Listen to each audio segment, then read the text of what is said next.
بسم اللہ الرحمن الرحیم۔ السلام علیکم ناظرین۔ محترم ناظرین، آج ہم آپ کے ساتھ شیئر کرنے جا رہے ہیں ایک ایسا واقعہ جسے سن کر آپ کے معلومات میں اضافہ ہوگا۔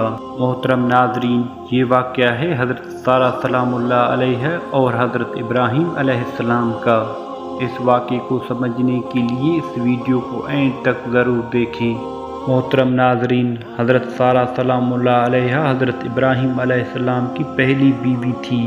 وہ ایک بادشاہ کی بیٹی تھی اور عجیب حالات میں حضرت ابراہیم علیہ السلام کے عقد نکاح میں آئی۔ محترم ناظرین، حضرت ابراہیم علیہ السلام ملک عراق سے ہجرت کر کے شام کی طرف روانہ ہوئے۔ راستے میں ان کا گزر ایک ایسے شہر میں ہوا جو میلے یا جشن کی کیفیت میں تھی۔ لوگ بہت سے قیمتی ملبوسات سے آراستہ ادھر ادھر پھر رہے تھے۔ حضرت ابراہیم علیہ السلام نے لوگوں سے پوچھا کہ یہ ہنگامہ کیوں کیا جا رہا ہے۔ انہیں بتایا گیا کہ یہاں کی بادشاہ کی بیٹی نے اپنا شوہر خود منتخب کرنے کا اعلان کیا ہے۔ چنانچہ اس غرض کے لیے بادشاہ کی بیٹی دوپہر کے وقت سوار ہو کر لوگوں کے ہجوم سے گزرے گی۔ دیکھتے ہیں اس کی نظر انتخاب کس پر پڑتی ہے۔ حضرت ابراہیم علیہ السلام حیران ہو کر لوگوں کی گفتگو سن رہے تھے کہ شہزادی کی سواری آ پہنچی۔ اس کی نظر اچانک حضرت ابراہیم علیہ السلام پر پڑی۔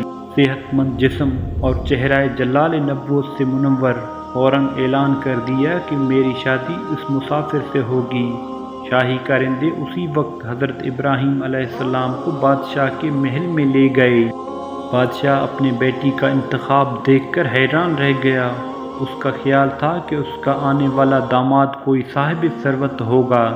اب جو سادہ کپڑوں میں ملبوس ایک نادار آدمی کو دیکھا تو بہت افسوس ہوا۔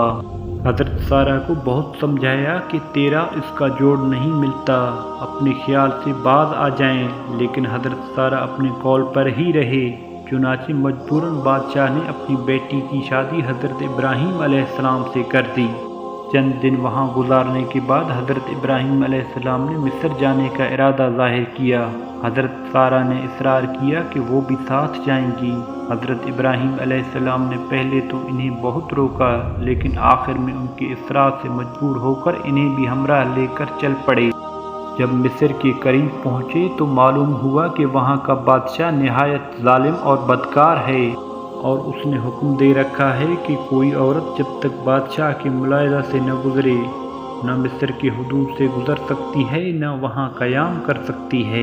محترم ناظرین، حضرت ابراہیم علیہ السلام نے حضرت سارہ کو صندوق میں بند کر کے حدود مصر سے گزارنا چاہا کہ بادشاہ کی نظر سے محفوظ رہے، لیکن پہرے داروں نے صندوق کو کھول لیا اور حضرت سارہ اور حضرت ابراہیم علیہ السلام دونوں کو بادشاہ کے سامنے پیش کیا۔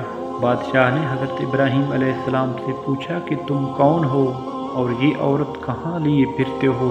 حضرت ابراہیم علیہ السلام نے جواب دیا، میں ایک مسافر ہوں اور یہ عورت میری ایک قریبی رشتہ دار ہے، ہمارا شام جانے کا ارادہ ہے۔ بادشاہ نے کہا، تم دونوں کو ابھی چند روز یہاں ٹھہرنا ہوگا۔ بادشاہ نے اپنے ملازموں کو کہا کہ ان کی رہائش کا انتظام کریں۔ حضرت ابراہیم علیہ السلام کو مجبوراً وہاں قیام کرنا پڑا۔ بادشاہ کی نیت حضرت سارہ کے متعلق صاف نہ تھی۔ حضرت سارہ نے بارگاہ الہی میں دعا کی کہ اے مولا کریم، مجھے اس کی شر سے بچا۔ اللہ تعالیٰ نے بادشاہ کو مفلوج اور بعض روایتوں کے مطابق اندھا کر دیا۔ محترم ناظرین، روایات میں آتا ہے کہ وہ بادشاہ نہایت عاجزی اور روتا ہوا حضرت سارہ کے پاس آیا اور معافی طلب کی۔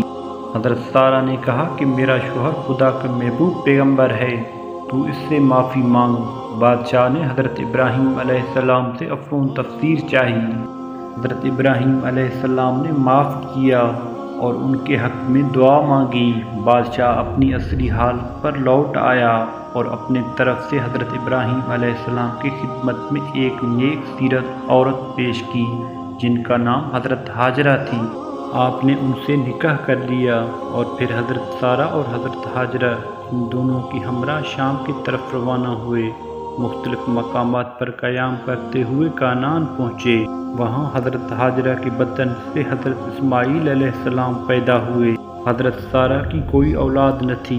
حضرت سارہ کچھ افسردہ سی ہو گئی۔ حضرت ابراہیم کو بارگاہ الہی سے حکم ہوا کہ ہاجرہ اور اسماعیل کو کسی دوسرے مقام پر چھوڑ دو۔ محترم ناظرین، حضرت ابراہیم علیہ السلام انہیں اس مقام پر چھوڑ آیا جہاں آج کل کعبہ ہے۔ محترم ناظرین، وقت گزرنے کے ساتھ حضرت ابراہیم علیہ السلام بوڑھے ہو گئے اور حضرت سارہ بھی ضعیف العمر ہوئی۔ ان دونوں کی کوئی اولاد نہ ہوئی۔ حضرت سارہ اس خیال سے بہت محروم رہتی تھی۔ حضرت ابراہیم علیہ السلام کی عادت تھی کہ کھانا تنہا نہیں کھاتے تھے، کسی نہ کسی مہمان کو ضرور شریک طعام کر لیتے تھے۔ ایک دفعہ اتفاقاً ایسا ہوا کہ 7 روز کوئی مہمان نہ آیا۔ حضرت ابراہیم علیہ السلام بہت متفکر تھے۔ 7ویں دن 2 نوجوان مسافرانہ حیثیت سے آئے۔ حضرت ابراہیم علیہ السلام کو ان کو دیکھ کر بے حد مسرت ہوئی۔ فوراً ایک بچڑا ذبح کیا اور اس کا گوشت بھون کر مہمانوں کے سامنے رکھا، لیکن مہمانوں نے کھانے کو ہاتھ تک نہ لگایا۔ حضرت ابراہیم علیہ السلام دل میں ڈرے کہ شاید مہمان ناراض ہیں۔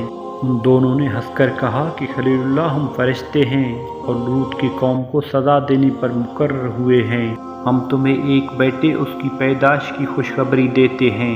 حضرت سارہ یہ سن کر ہنس پڑی اور فرمانے لگی، یہ کیسے ہو سکتا ہے؟ میں تو بوڑھی بانجھ ہو چکی ہوں اور میرا شوہر بھی بوڑھا ہے۔ فرشتوں نے کہا کہ اللہ کے حکم سے سب کچھ ہو سکتا ہے۔ تو وہ فرشتے وہاں سے چلے گئے۔ کچھ عرصہ بعد حضرت سارہ کے ہاں حضرت اسحاق کی پیدائش ہوئی اور اللہ تعالیٰ نے افسردگی کو خوشی میں تبدیل کر دیا۔ حضرت اسحاق اللہ تعالیٰ کی جلیل القدر پیغمبر ہوئے۔ ویڈیو پسند آنے کی صورت میں اس چینل کو سبسکرائب ضرور کریں۔ جزاک اللہ خیر۔ السلام علیکم۔